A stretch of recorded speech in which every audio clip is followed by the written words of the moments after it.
Apparently, they are also considering, in addition to the chain CPI, which would cut the Social Security cost of living adjustment and cut benefits as a result more and more over time, saving the government $130 billion over 10 years.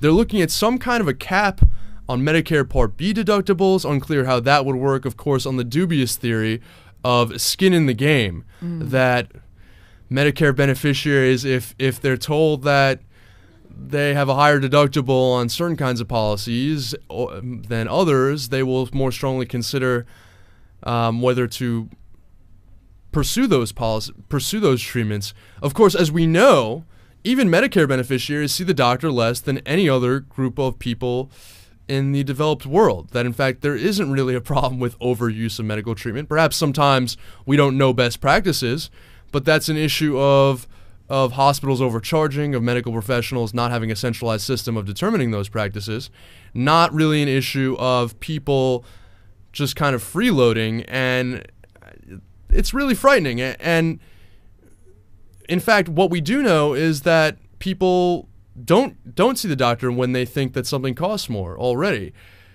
I'm not exactly sure how this is going to be structured, and maybe we can keep something of an open mind until that becomes more clear. But Dana, is this the idea that the president would include this in his budget? Your thoughts on that? Well, I know you and I aren't surprised, and also full disclosure, I used to work at Social Security Works with Daniel, so I've been following this from a preventing cuts side for the past year or so.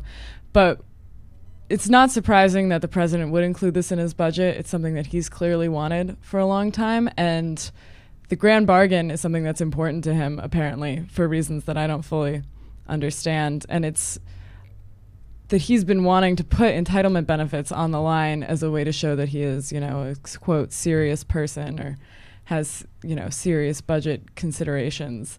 But it seems like a misguided strategy to start compromising already, putting forward something that the Republicans have already said that they've wanted before, such as the chain CPI.